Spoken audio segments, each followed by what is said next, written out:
Welcome back everyone to another Company of Heroes 2 replay cast. This time we are going to have a 1v1 between Sakis Mondeo, who's of course sending in the replay, and Albay, who is playing as the Wehrmacht up in the north.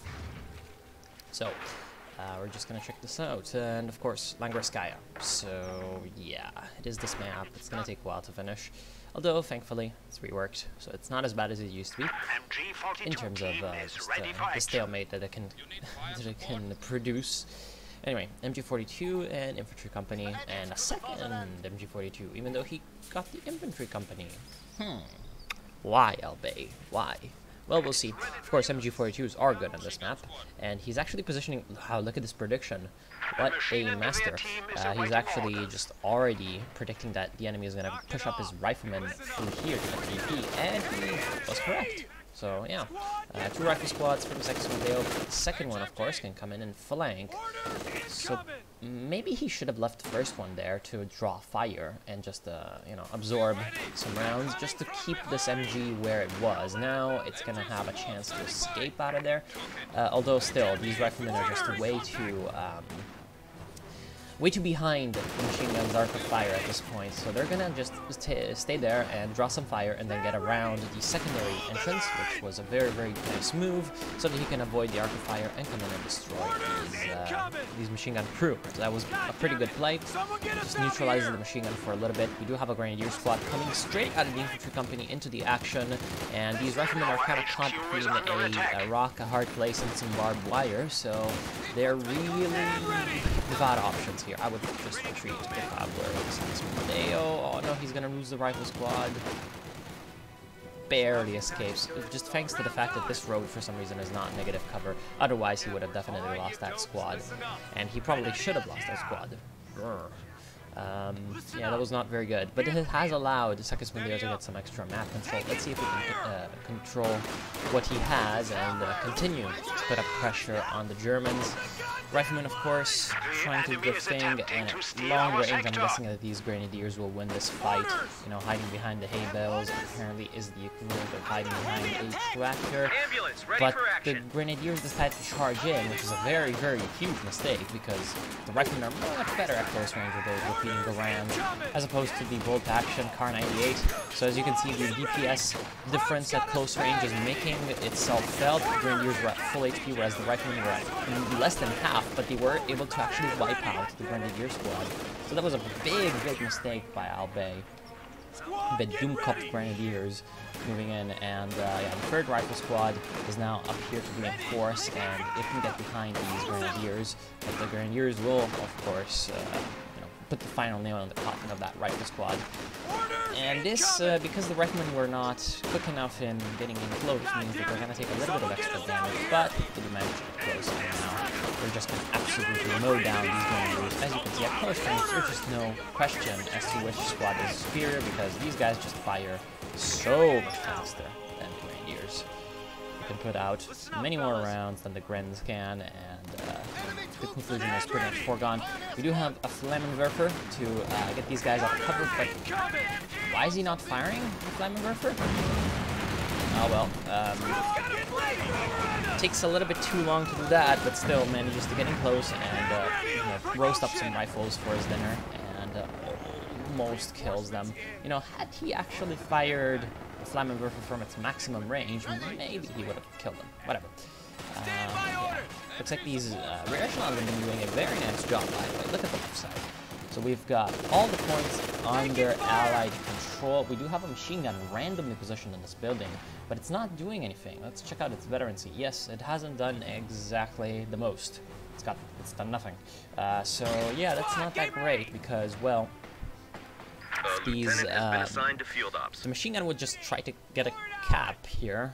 Maybe it would be better. Still though, well done. Just using the rear echelons, avoiding the machine gun, and actually barbed wiring this little entrance to the base, which yeah, actually it's a good idea, because it's gonna make him go the long way around. It just makes him lose like a few extra seconds if he wants to go to the left, which is of course quite good.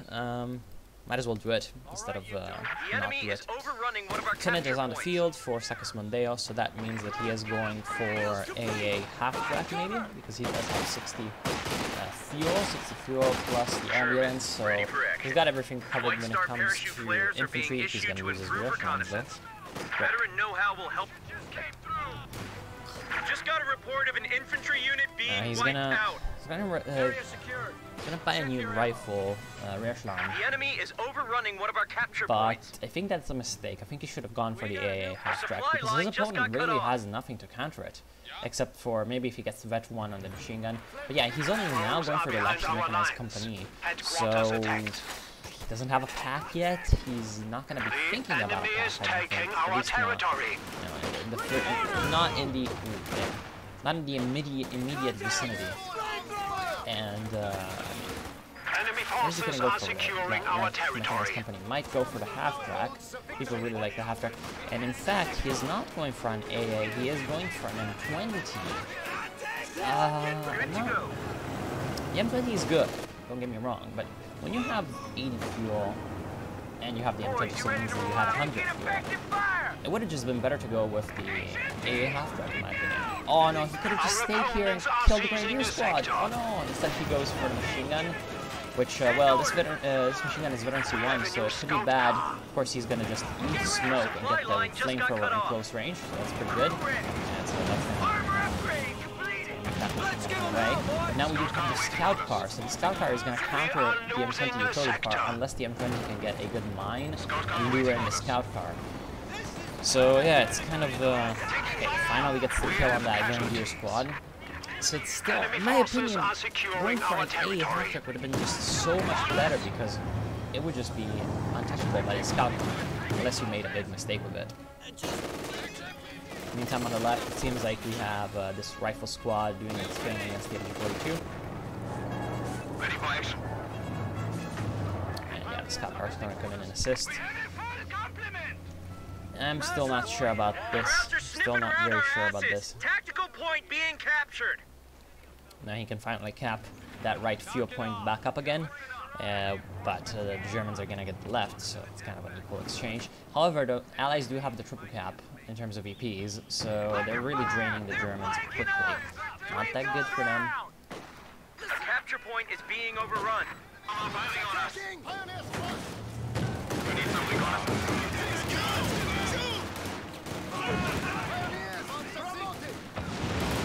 Yeah, this kind of engagement, the riflemen are going to win, but MG42. So that stops the bleeding for the Germans, so that's good. Well, it stops it. Reduces it greatly, but it's still happening. Mortar team, ready for orders. Mortar team. Really now. Well, that's going to be there to deal with these machine guns, I would say. Oh no. Oh, this is dangerous. He's got AP rounds. He's going to have to come in, and hopefully he's just going to circle around. Now that he knows that the scout car is on the right side, but to be fair, he hadn't known that for quite a while. Panzer Grenadiers on the field, trying to cap the right side, but getting destroyed by the BRs. No, the STFC needs to be careful because the BR is 1 to contend this thing. 2, it's a veteran C1 rifleman squad, and he is trying to go for the grenade. I think he will manage to lock it in, and yeah, this might not be good for the scout car. Grenade does go off, and now it's a damaged engine, but there's nothing that can follow up on it. So we can now deploy a smoke screen to blind the enemy. Kind of sad. Unlucky. He's going to use the utility car, dismount, and cap the left side point. For some reason, not going for the MG, which is so close. I think he should have gone ahead and tried to destroy the MG with the scout car. Kind of sad. So in terms of the overall situation, it seems like the Allies, well, they had a good start. They're now starting to really falter a little bit because, again, I think that the scout car, like utility car purchase, was not that good compared to just the glorious flak half-track. I think it was a mistake to go that, but we are getting the major, yes. So the major's on the field. That means that the Allies are much further ahead in the Germans when it comes to the late game. armor. And so, of course, we do have the easy 8. That is a thing as a rifle company. So, yeah, you could go for an easy 8, you could go for a Sherman. There's a lot of things that can go right for the Allies right now. There goes the scout car because it was not repaired fast enough. For some reason, it went forward instead of backwards. That was clearly not good. And now the blob of rifles is actually completely, completely united and going forward as one. So that's not very good, not very good indeed. And yeah. Now this is bad. So of course we do have the white phosphorus, but it's not enough munitions, so you can't white phosphorus this machine gun. However, here comes the scout car, the utility car, coming in from the flank and making sure that that second machine gun can't really fight, which is good because it would have suppressed the flamers. The flamers don't get suppressed and they force away the machine gun in the building. So that's pretty good, and the entire Axis force will have to route back to base. Albay right now is not in the best positions, but he is going for a support on the core of zone, so he might want to rush ahead and get a Stug or a Panzer IV. Of course, I hate Stug, but considering that Albay has been behind when it comes to fuel, and mostly the fuel control has been in the Allies' camp, he needs to absolutely think about what if the Allies are going right now for armor. The enemy is attempting to steal our sector.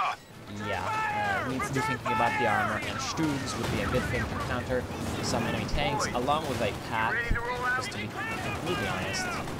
Stug alone won't do shit. Panzergrenadiers with Panzerschrecks are good, thing to help against that, but... Is there only one Panzerschreck?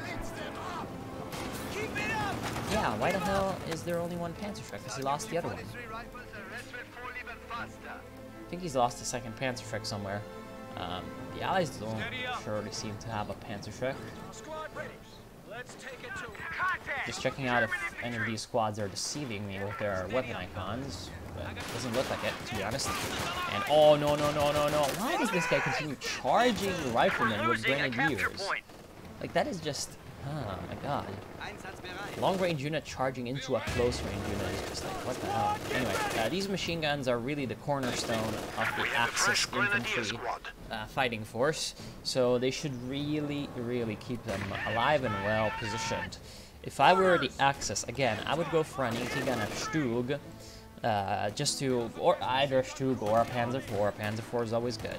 And then just try to get an extra Panzer Grenadier squad, or maybe actually, no, this is even better. He's Lightning War, so he's got relief infantry. So why hasn't he used some relief infantry? I do not know, because some relief infantry would be exactly what he needs right now to support the machine guns. Just get himself 3 Ostwinds squads. When you're in a thick fight, you just take a lot of losses. Every 5 soldiers you get a squad, and you can get 3 squads. So considering how many soldiers, how many soldiers does he have in total on the field? Well, maximum is 16 plus 12, so 38. Doesn't take that long to lose 15 of those. And yeah, I mean, to be completely honest, I'd go for it.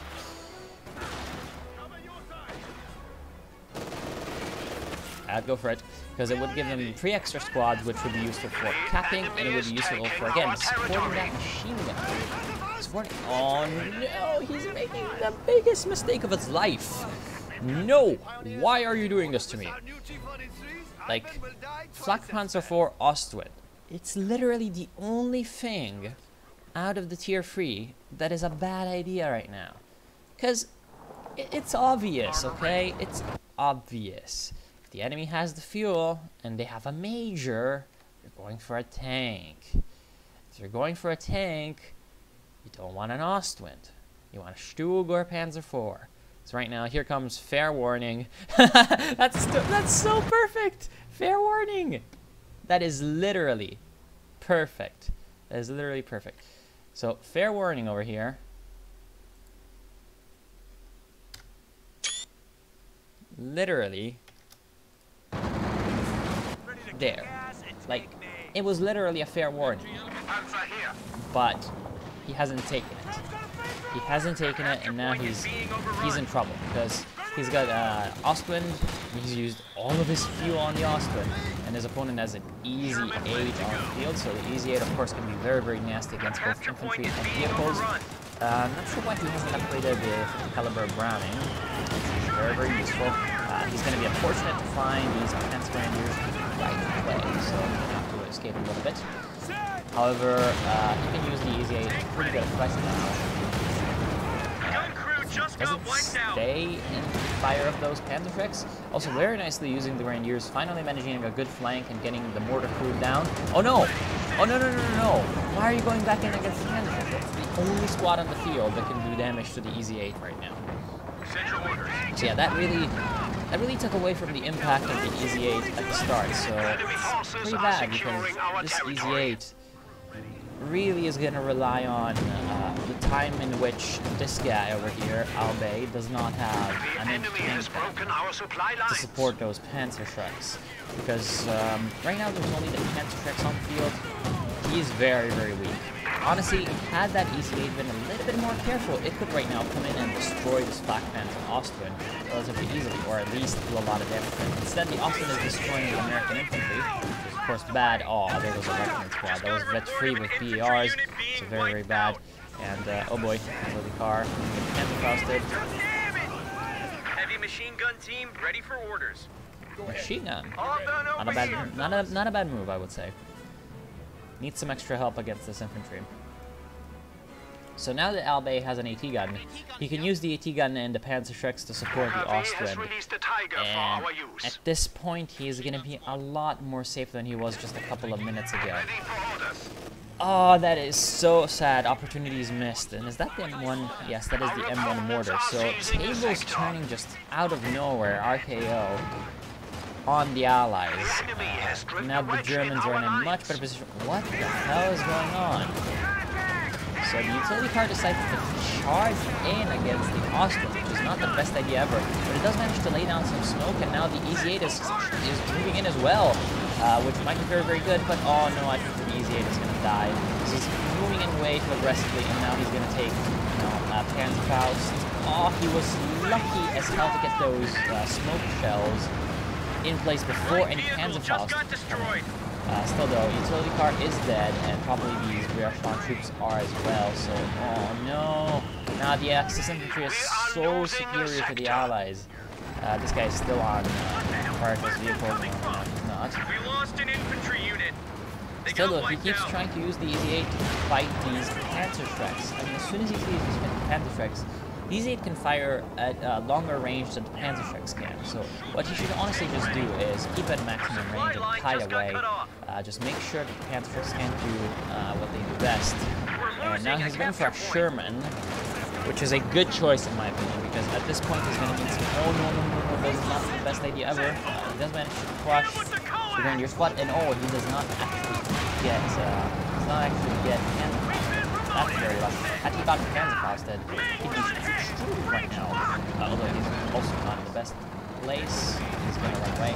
See, that is what I'm talking about. Sherman is faster than the Panzer Grenadiers. So if he can just keep it range, he's going to be good. Now that the Sherman's on the field, he's going to have a lot more extra anti-infantry, which is not bad, considering that now the American infantry is non-existent anymore. We do have the lieutenant with that free, but he has lost all of his veteran riflemen, and he has lost his flamer, rear echelons, so he's in a shitty position. He's in a really shitty position.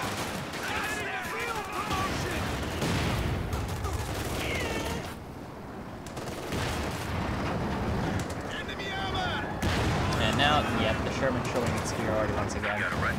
Yep, that is exactly what I was talking about. HE rounds, do the difference. Making that difference over here, killing those Panzer Grenadiers. However, he's in trouble. So, yeah, he needs to be careful. He also killed the mortar crew, stolen mortar. Needs to be careful though. I mean, it's all well and good to come in, you know, use that smoke, be very aggressive with the tanks, but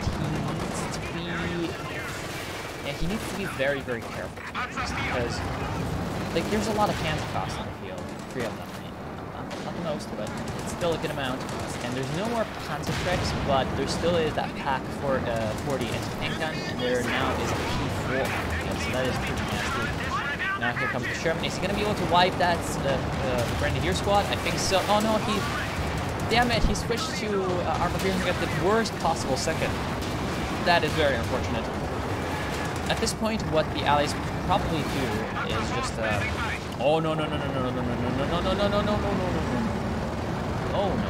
Oh god. Oh god. Honestly, this I don't get a heart attack in this cast. Oh no, don't repair here.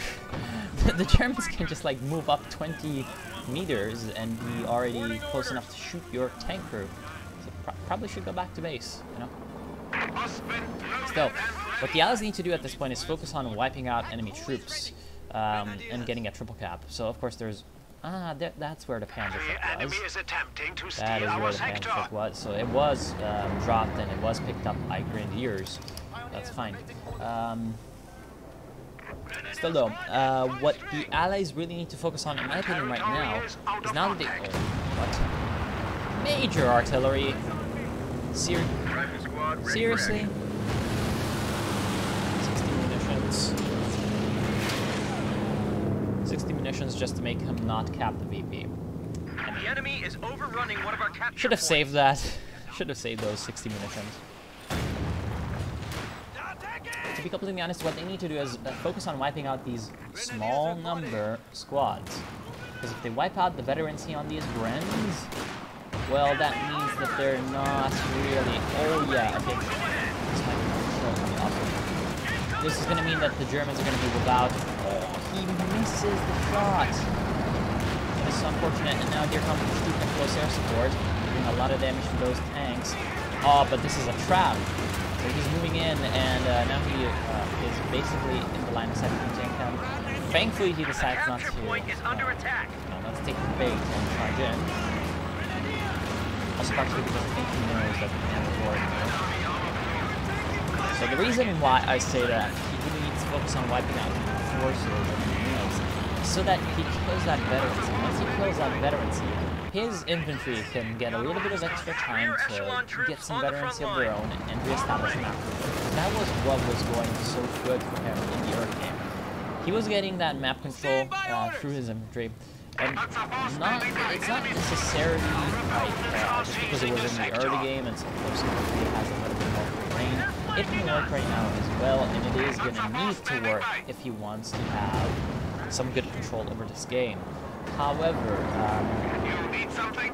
what might also be important for him is, you know, just building up his armor force. So that's the two things. Focus on getting wipes, so that his opponent just gets progressively weaker, and to get a better armor force. What this is going to do is going to be a bit of a two-pronger.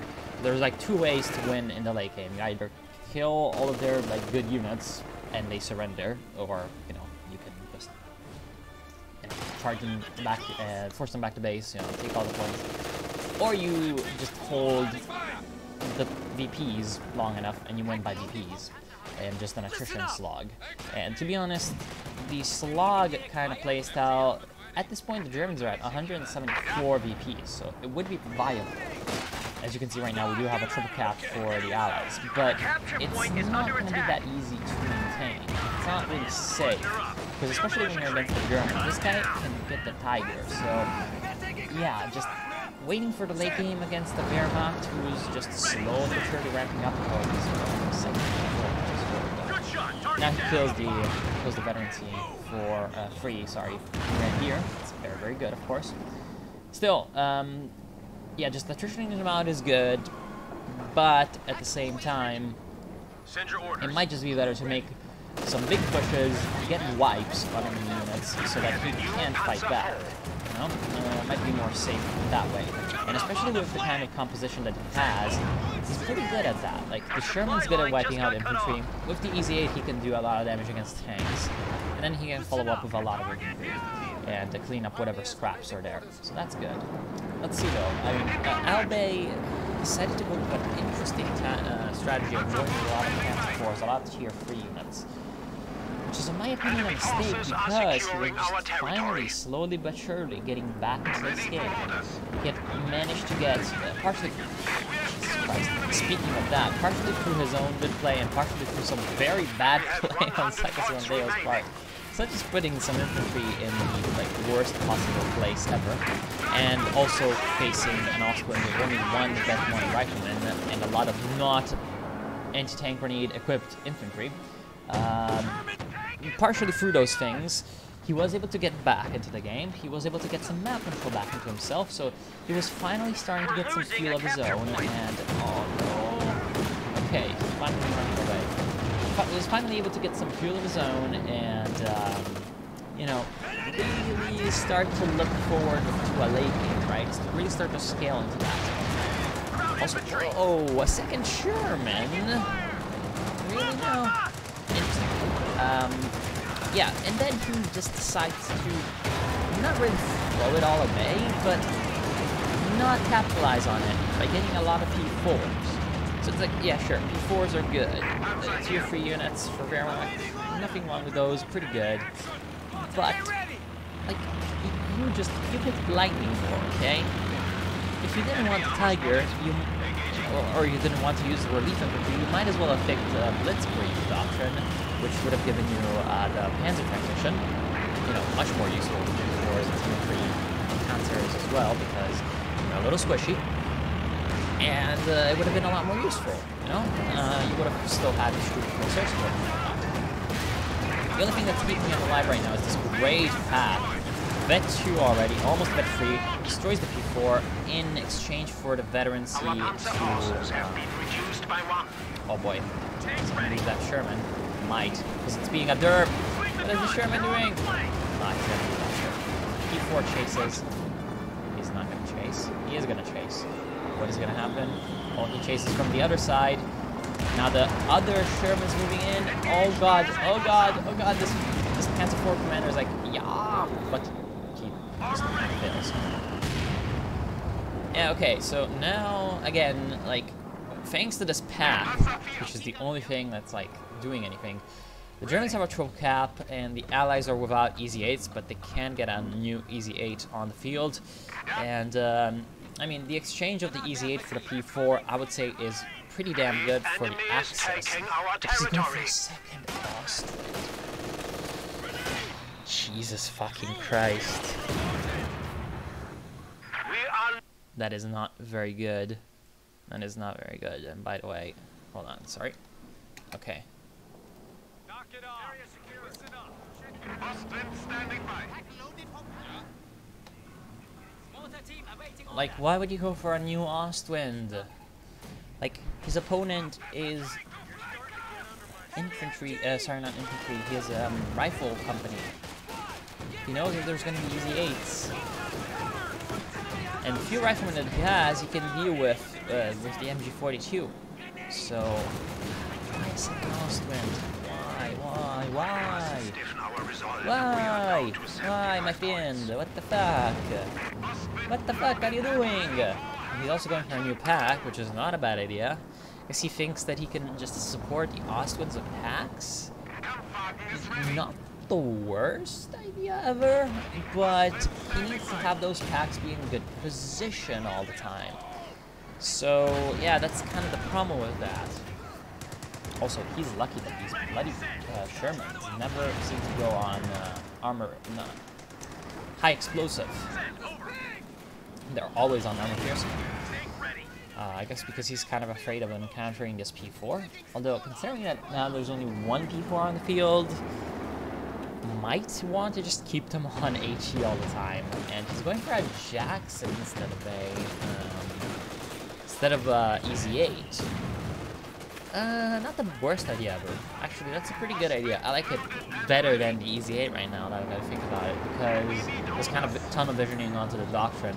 Because, of course, like, there's P4s and Ostwind, you can just keep the Jackson at range and really put the hurt on them. Especially after the nerf buff that they did to the Jackson last patch. You know, less alpha damage, as they call it. Less straight-up damage every single shot, but more reload speed and more versatility as a whole. Very, very good. Oh boy, what are these Shermans doing? No, still not going with high explosive. No! Okay, at least he's using the smoke to cover his retreat. Very well done. He's been playing very well with that smoke. Still though, what the hell is he doing? Just run away, you have an opportunity.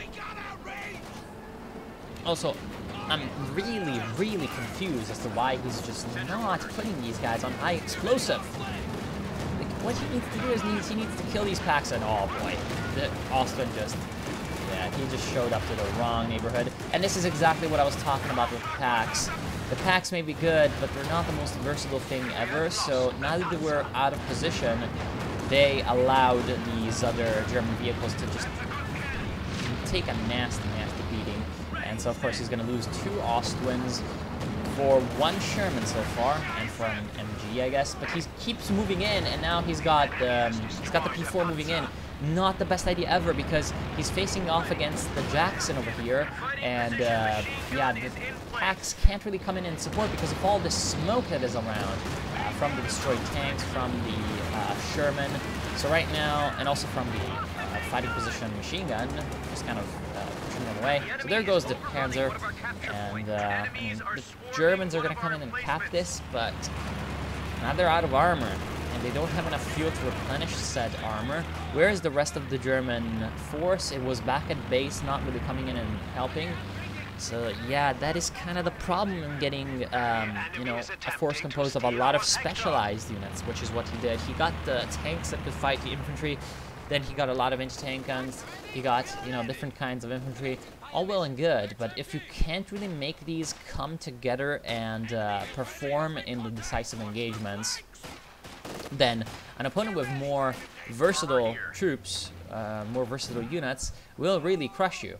And so that's essentially what happened, and now the Americans can just kind of cap these support weapons that are left on the field and cap back these VPs. Now the Germans are down to 70 VPs, and I'm thinking that's the end, because, I mean, Albay did not go for the Tiger, he did not go for a lot of P4s, he got 2 of them, but he either should have gone for the 4 P4s or waited for the Tiger, you know? I feel like he would have been in a much better position had he just gone for the Tiger. So here we kind of have a specular example of doctrinal play, you know? Like, we have that Sigismund did well in not overly tunneling into his doctrine and not getting doctrinal units at one point. But then we have his opponent who probably would have done a lot better just by getting his doctrinal big units. And yeah, unfortunate. Very unfortunate. So yeah, I want to thank you all for watching. Hope you've enjoyed, and I'll see you soon.